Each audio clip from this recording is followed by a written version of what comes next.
മറിയം റളിയല്ലാഹു അൻഹ വളർന്നപ്പോൾ അള്ളാഹുവിന്റെ കടുത്ത ആരാധകയായി മാറി. രാവും പകലും അള്ളാഹുവിനെ സ്തുതിച്ചുകൊണ്ടിരുന്നു. ഒരു ദിവസം പതിവ് പോലെ തന്റെ മുറിയിൽ മറിയം റളിയല്ലാഹു അൻഹ പ്രാർത്ഥിക്കുകയായിരുന്നു. അപ്പോൾ ഒരു മലക്ക് പുരുഷന്റെ രൂപത്തിൽ അവരുടെ മുൻപിൽ പ്രത്യക്ഷനായി. എന്നിട്ട് പറഞ്ഞു, മറിയം അലൈഹിസ്സലാം, നിങ്ങളിൽ നിന്ന് ഞാൻ അള്ളാഹുവിനോട് അഭയം തേടുന്നു. നിങ്ങൾ അള്ളാഹുവിനെ ഭയക്കുക.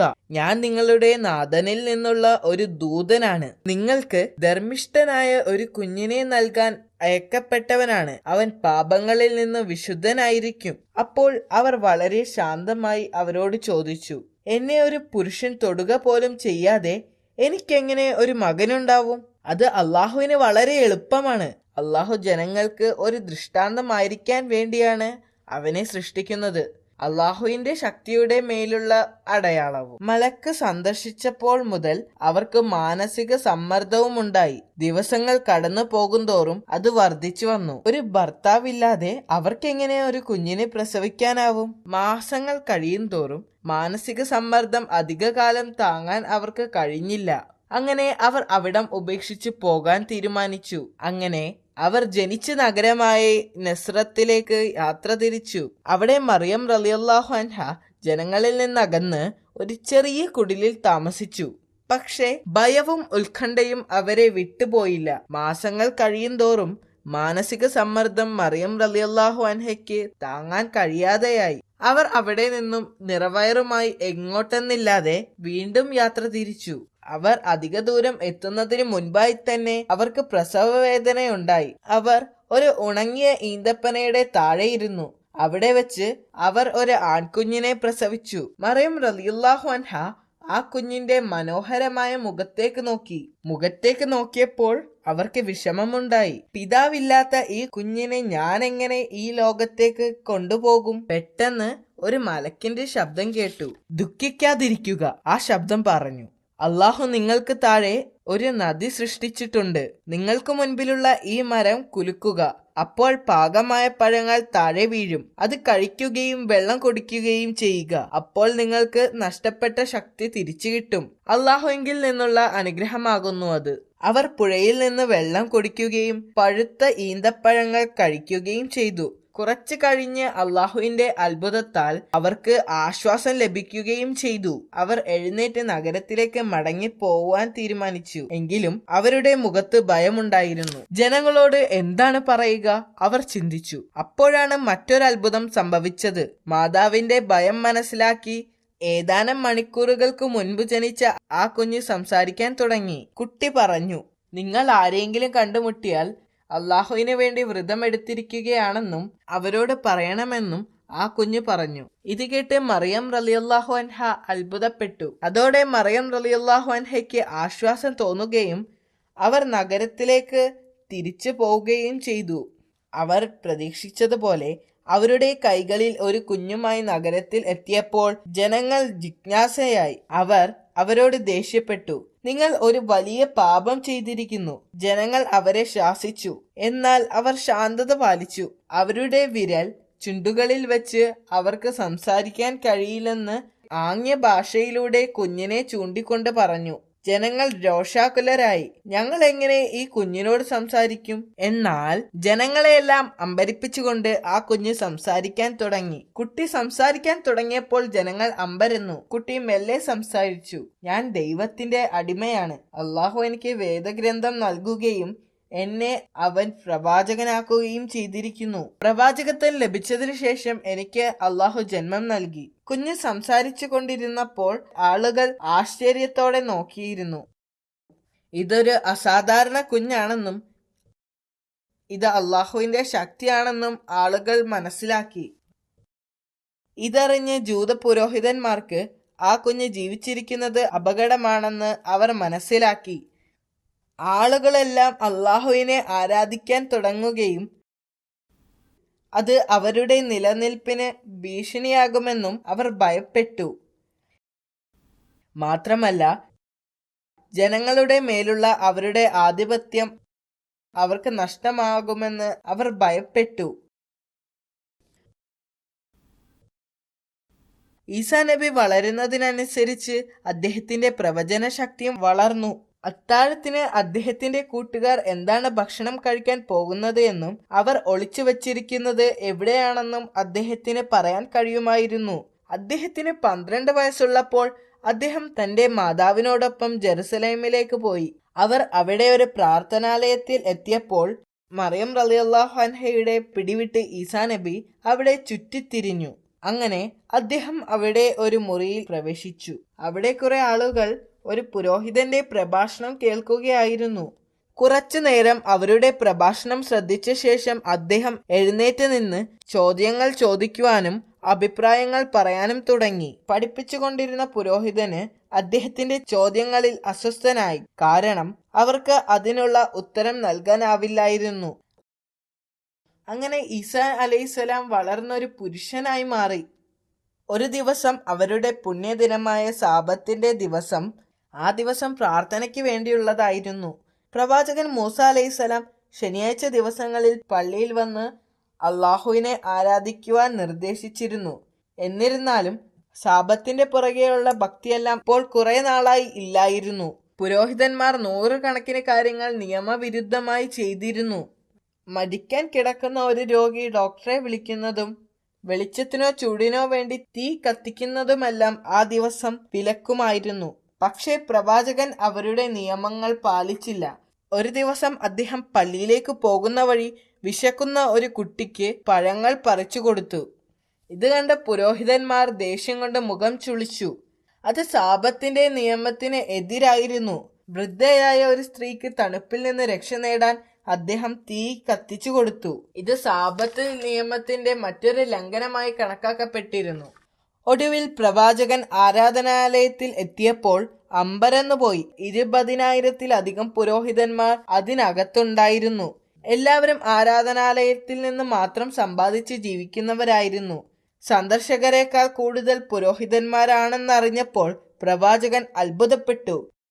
അവിടമാകെ ആടുകളെ കൊണ്ടും പ്രാവുകളെ കൊണ്ടും നിറഞ്ഞിരുന്നു. അത് ജനങ്ങൾക്ക് വിൽക്കാൻ വച്ചിരുന്നതായിരുന്നു. ആരാധനാലയത്തിനകത്തുള്ള ഓരോ പടിയും സന്ദർശകരുടെ പണം ചെലവിട്ടുണ്ടാക്കിയതായിരുന്നു. പുരോഹിതന്മാർ പണത്തെ അല്ലാതെ മറ്റൊന്നിനെയും ആരാധിച്ചില്ലായിരുന്നു എന്നറിഞ്ഞപ്പോൾ പ്രവാചകന് ദുഃഖം തോന്നി. പുറത്ത് ആയിരക്കണക്കിന് ആളുകൾ പട്ടിണി കിടക്കുമ്പോൾ പുരോഹിതന്മാർ ആരാധനാലയത്തിനുള്ളിൽ ധാരാളം സാധനങ്ങൾ യാഗം നടത്തി കത്തിച്ചു കളയുന്നത് എന്തിനാണെന്നോർത്ത് പ്രവാചകൻ വിഷമിച്ചു. ഒരു രാത്രിയിൽ മഹത്തായ 2 പ്രവാചകന്മാരായ യഹ്യ അലൈഹിസ്സലാമും സക്കരിയ അലൈഹിസ്സലാമും ഭരണാധികാരികളാൽ കൊല്ലപ്പെട്ടു. ആ രാത്രിയിൽ ഈസാ നബിയുടെ മേൽ ഒരു അശരീരിയുണ്ടായി. ഇസ്രായേൽ ജനത്തെ വിളിച്ചുകൂട്ടി പ്രബോധനം നടത്താൻ അള്ളാഹു പ്രവാചകനോട് കൽപ്പിച്ചു. അദ്ദേഹം എതിരാളികളെ പോലെ നിലവിലുള്ള കപടഭക്തന്മാരെയും നിയമത്തെയും തള്ളിപ്പറയുകയും മൂസാ നബി അലൈഹിസ്സലാമിന്റെ നിയമത്തെ ശരിപ്പെടുത്തുകയും ചെയ്തു. പ്രവാചകൻ മൂസാ നബി അലൈഹിസ്സലാമിന്റെ നിയമത്തെ ശക്തിപ്പെടുത്തുകയും ചെയ്തു. പ്രവാചകൻ തന്റെ ജനത്തെ ശ്രേഷ്ഠമായ വാക്കുകളിലൂടെയും പ്രവർത്തനങ്ങളിലൂടെയും ലളിത ജീവിതം നയിക്കാൻ ആവശ്യപ്പെട്ടു. അദ്ദേഹത്തിന്റെ ഉപദേശങ്ങൾ പുരോഹിതന്മാരെ ശല്യപ്പെടുത്തിയിരുന്നു.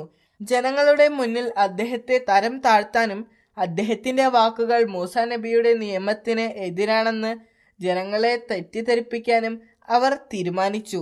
അതിനുവേണ്ടി വ്യഭിചാരാരോപണം നടത്തിയ ഒരു സ്ത്രീയെ അറസ്റ്റ് ചെയ്തു. അപ്പോൾ അവർ ഈസാ നബി അലൈഹിസ്സലാമിനെ വിളിച്ച് അദ്ദേഹത്തിന്റെ അഭിപ്രായം ചോദിച്ചു. അവർ ഈസാ നബി അലൈഹിസ്സലാമിന്റെ മുൻപിൽ ആ സ്ത്രീയെ കൊണ്ടുവന്നു.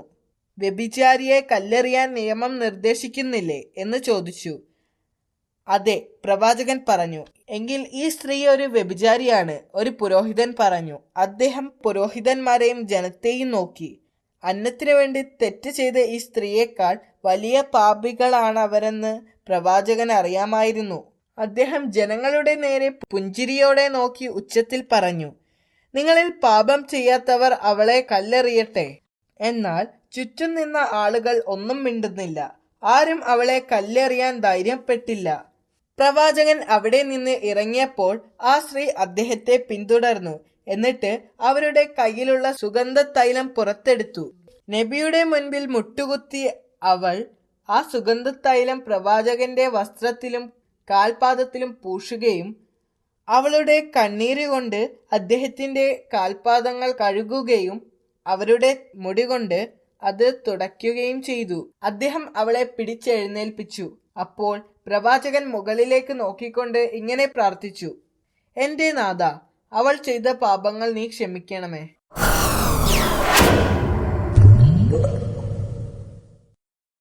പ്രവാചകൻ തന്റെ ജനത്തോട് കരുണ കാണിക്കുന്നതിനായി നിരന്തരം അള്ളാഹുവിനോട് പ്രാർത്ഥിക്കുമായിരുന്നു. മറ്റുള്ളവരോട് കരുണ കാണിക്കാനും അള്ളാഹുവിൽ വിശ്വസിക്കുവാനും അദ്ദേഹം തന്റെ ജനങ്ങളോട് പറയുമായിരുന്നു. ഒരിക്കൽ അദ്ദേഹത്തിന്റെ കൂടെയുള്ള ഒരാൾ പ്രവാചകന്റെ അത്ഭുതത്തെക്കുറിച്ച് പറഞ്ഞു. ഇത് കേട്ട് ജൂതന്മാരിൽ ഒരാൾ ഈ അടുത്തു മരിച്ച ഒരാളുടെ ചേതനയേറ്റ ശരീരത്തെ പുനർജീവിപ്പിക്കാൻ പറഞ്ഞു. അപ്പോൾ പ്രവാചകൻ അവരോട് അയാളുടെ കല്ലറ കാണിച്ചു കൊടുക്കാൻ പറഞ്ഞു. ആളുകൾ പ്രവാചകനോടൊപ്പം അയാളുടെ കല്ലറയുടെ അടുത്തേക്ക് പോയി. അവിടെ നിന്നും അയാളെ ജീവിതത്തിലേക്ക് തിരിച്ചു കൊണ്ടുവരാൻ വേണ്ടി അള്ളാഹുവിനോട് അദ്ദേഹം പ്രാർത്ഥിച്ചു. എന്തൊരു അത്ഭുതം! അയാൾ ആ കല്ലറയിൽ നിന്നും ജീവനോടെ എഴുന്നേറ്റ് വന്നു. ഒരിക്കൽ പ്രവാചകൻ തന്റെ അനുയായികളോട് 30 ദിവസം നോമ്പ് അനുഷ്ഠിക്കാൻ ആവശ്യപ്പെട്ടു. അവർ സമ്മതിക്കുകയും അവർ ഉപവാസം ആരംഭിക്കുകയും ചെയ്തു. 30 ദിനരാത്രങ്ങൾ ഉപവസിച്ചതിനു ശേഷം ശിഷ്യന്മാർ അദ്ദേഹത്തോടൊപ്പം മരുഭൂമിയിലേക്ക് യാത്രയായി. പ്രവാചകനോടൊപ്പം ആയിരക്കണക്കിന് ആളുകൾ അദ്ദേഹത്തെ അനുഗമിച്ചിരുന്നു. അനുയായികളിൽ പലരും രോഗബാധിതരായിരുന്നു. പ്രവാചകൻ അവരെ സുഖപ്പെടുത്തുമെന്ന് അവർ വിശ്വസിച്ചു. ഒരു സംഘം ആളുകൾ പ്രവാചകന് എതിരായിരുന്നു. പ്രവാചകൻ എവിടെ പോയാലും അവർ കൂടെയുണ്ടാകും. അവർ കൂടെ പോയിരുന്നത് അദ്ദേഹത്തെ പരിഹസിക്കാനും അവസരം കിട്ടുമ്പോഴെല്ലാം നിന്ദിക്കാനുമായിരുന്നു. 30 ദിവസം ഉപവാസ ശേഷം സത്യനിഷേധികൾ പ്രവാചകനോട് ചോദിച്ചു, അവർക്ക് ആകാശത്ത് നിന്നും ഭക്ഷണം ലഭിക്കുമായിരുന്നെങ്കിൽ അവരുടെ ഉപവാസം അള്ളാഹു സ്വീകരിച്ചു എന്ന് ഉറപ്പാക്കാമായിരുന്നു. അവർ ഉപവാസം അവസാനിപ്പിക്കുന്ന ആ ദിവസം എന്തെങ്കിലും പ്രത്യേക ഭക്ഷണം കഴിക്കാൻ അവർക്ക് ആഗ്രഹമുണ്ടെന്ന് അറിയിച്ചു. അവിടെ ആയിരക്കണക്കിന് ആളുകളുണ്ടായിരുന്നു. ഇത്രയും പേർക്ക് ഭക്ഷണം എത്തിക്കാൻ പ്രവാചകനെ സാധിക്കില്ല എന്ന് അവർക്കറിയാമായിരുന്നു. പ്രവാചകൻ അവരുടെ ആവശ്യങ്ങൾ അംഗീകരിച്ചു. എന്നിട്ട് അല്പം മാറിയിരുന്ന് അള്ളാഹുവിനോട് പ്രാർത്ഥിച്ചു. എന്തൊരു അത്ഭുതം! പ്രവാചകന്റെ പ്രാർത്ഥന ദൈവം സ്വീകരിച്ചു. ആകാശത്ത് നിന്ന് ധാരാളം ഭക്ഷണം വന്നു. താഴെയൊരു മേഘവും മുകളിൽ മറ്റൊരു മേഘവും. മലക്കുകൾ ചുറ്റും നിന്നുകൊണ്ട് ഭക്ഷണം താഴോട്ട് കൊണ്ടുവന്നു. സാവധാനത്തിൽ അത് താഴേക്ക് വന്നു. ആ സമയത്ത് പ്രവാചകൻ തന്റെ പ്രാർത്ഥനകളിൽ മുഴുകിയിരിക്കുകയായിരുന്നു. ആഹാരം പ്രവാചകന്റെ തൊട്ടടുത്ത് വന്ന് നിന്നു. ഒരു വെളുത്ത തുണി കൊണ്ട് അത് മൂടിയിരുന്നു. അള്ളാഹുവിന്റെ നാമത്തിൽ പ്രവാചകൻ മെല്ലെ ആ തുണി എടുത്തു മാറ്റി. മൂടിയിരുന്ന തുണി മാറ്റിയപ്പോൾ ചുറ്റും കൂടി നിന്ന ആളുകൾ അത്ഭുതത്തോടെ അതിലേക്ക് നോക്കി. അപ്പവും വിനാഗിരിയും ഉപ്പും തേനും മറ്റ് പഴങ്ങളും ഉണ്ടായിരുന്നു. അതിന് കൊതിപ്പിക്കുന്ന മണം ഉണ്ടായിരുന്നു. അവർ ഇതിനു മുൻപ് ഇതുപോലെ ഒരു മണം അനുഭവിച്ചിട്ടില്ലായിരുന്നു. അപ്പോൾ ഈസാ നബി അവിശ്വാസികളോട് അതിൽ നിന്ന് കഴിക്കാൻ പറഞ്ഞു. താങ്കൾ അതിൽ നിന്ന് എടുത്ത് കഴിക്കുന്നത് കണ്ടതിന് ശേഷം മാത്രമേ ഞങ്ങൾ കഴിക്കുകയുള്ളൂ എന്ന് അവർ പ്രവാചകനോട് പറഞ്ഞു. ഇത് ആവശ്യപ്പെട്ടത് നിങ്ങളാണ്, അതുകൊണ്ട് ആദ്യം നിങ്ങളിത് കഴിക്കണം. പ്രവാചകൻ അവരോട് ആവശ്യപ്പെട്ടു. പക്ഷേ സത്യനിഷേധികൾ അത് നിരസിച്ചു. അപ്പോൾ പ്രവാചകൻ ദരിദ്രരും രോഗികളും അന്ധരും അംഗവൈകല്യമുള്ളവരുമായ ആളുകളോട് അതിൽ നിന്ന് കഴിക്കാൻ ആവശ്യപ്പെട്ടു. അവർ 1000-ഓളം ആളുകൾ ഉണ്ടായിരുന്നു. അവരെല്ലാവരും അത് കഴിച്ചു. അപ്പോൾ മറ്റൊരു അത്ഭുതം സംഭവിച്ചു. അതിൽ നിന്ന് ഭക്ഷണം കഴിച്ച എല്ലാ രോഗികളെയും അള്ളാഹു സുഖപ്പെടുത്തി. വികലാംഗരെയും അന്ധന്മാരെയും മറ്റുള്ളവരെയും സംബന്ധിച്ചിടത്തോളം അതൊരു അത്ഭുതം തന്നെയായിരുന്നു. സത്യനിഷേധികളെ ആദ്യം ക്ഷണിച്ചിട്ടും അവർ അത് കഴിക്കാൻ വിസമ്മതിച്ചതിൽ അവർ ഇപ്പോൾ ദുഃഖിക്കുന്നുണ്ടായിരുന്നു. ഈ സദ്യയുടെ വാർത്ത അതിവേഗം പരന്നു. ആ വാർത്ത നഗരത്തിലുമെത്തി. ആയിരക്കണക്കിന് ആളുകൾ ഈ ദിവ്യ സദ്യക്ക് സാക്ഷ്യം വഹിക്കാൻ അങ്ങോട്ട് യാത്രയായി. വിരുന്നിൽ പങ്കെടുക്കാൻ ആഗ്രഹിക്കുന്നവരുടെ എണ്ണം ഇപ്പോൾ വളരെ കൂടുതലായിരുന്നു. പ്രവാചകൻ എല്ലാവരോടും ഭക്ഷണം കഴിക്കാൻ പറഞ്ഞു. ദിവസങ്ങൾ കഴിഞ്ഞു. ആദ്യം മുതൽ അവസാനം വരെയുള്ള ഓരോ വ്യക്തിയും വയറ് നിറയെ ഭക്ഷണം കഴിച്ചു. ഓരോ ദിവസവും 7000-ഓളം ആളുകൾ ഭക്ഷിച്ചതായി പറയപ്പെടുന്നു. 40 ദിവസത്തിനു ശേഷം ദരിദ്രർക്ക് മാത്രം ഭക്ഷണം നൽകിയാൽ മതിയെന്നും ധനികർക്ക് നൽകേണ്ടതില്ല എന്നും അള്ളാഹു പ്രവാചകനോട് ആവശ്യപ്പെട്ടു. പ്രവാചകൻ ജനങ്ങളോട് സത്യസന്ധരായിരിക്കണമെന്നും മുന്നറിയിപ്പ് നൽകുകയും ധനികരായ ആളുകൾ വിരുന്നുകളിൽ നിന്ന് അകന്നു നിൽക്കണമെന്നും ആവശ്യപ്പെടുകയും ചെയ്തു. കൂടാതെ ദരിദ്രരോട് ഭക്ഷണം നാളത്തേക്ക് കരുതി വെക്കണമെന്ന് ആവശ്യപ്പെടുകയും ചെയ്തു. എന്നാൽ ജനങ്ങൾ പ്രവാചകൻ പറഞ്ഞത് ശ്രദ്ധിച്ചില്ല. ധനികർ പാവപ്പെട്ടവനായി അഭിനയിച്ച് ഭക്ഷണം കഴിച്ചു. പ്രവാചകന്റെ കൽപ്പന അനുസരിക്കാതെ ദരിദ്രരും ആവശ്യത്തിൽ കൂടുതൽ ഭക്ഷണം കഴിച്ചു. അതിന്റെ ഫലമായി ഭക്ഷണം എവിടെ നിന്നാണോ വന്നത് അങ്ങോട്ട് തന്നെ ഉയർത്തപ്പെട്ടു. ആളുകൾ ഈ അത്ഭുതത്തെക്കുറിച്ച് ദിവസങ്ങളോളം സംസാരിച്ചു. അവർക്ക് അള്ളാഹുവിന്റെ അത്ഭുതങ്ങളെക്കുറിച്ച് ബോധ്യപ്പെട്ടു. ഈസാ നബി അലൈഹി ഇസ്ലാം അദ്ദേഹത്തിന്റെ പ്രബോധനം തുടർന്നുകൊണ്ടേയിരുന്നു. പ്രവാചകനെതിരെ എന്തെങ്കിലും ചെയ്തില്ല എങ്കിൽ അടുത്ത് തന്നെ അവരെല്ലാവരും ഒന്നുമില്ലാത്തവരായി മാറുമെന്ന് പുരോഹിതന്മാർ മനസ്സിലാക്കി.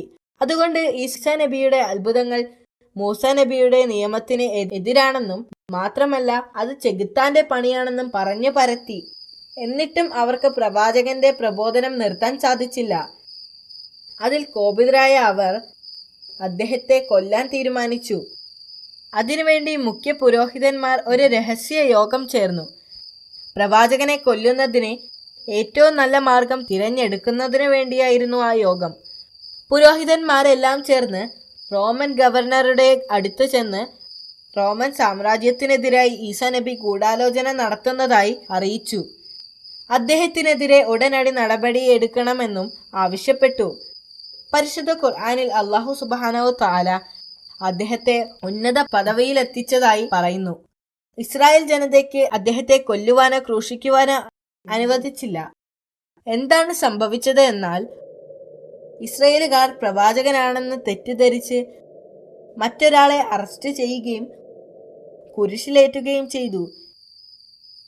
അള്ളാഹു ഈസാ നബി അലൈഹിസ്സലാമിനെ അദ്ദേഹത്തിന്റെ ശത്രുക്കളിൽ നിന്നും രക്ഷപ്പെടുത്തി സ്വർഗത്തിലെത്തിച്ചു. അന്ത്യനാളിൽ ഈസാ നബി അലൈഹിസ്സലാം ഭൂമിയിലേക്ക് ഇറങ്ങി വരുമെന്നാണ് വിശ്വസിക്കപ്പെടുന്നത്.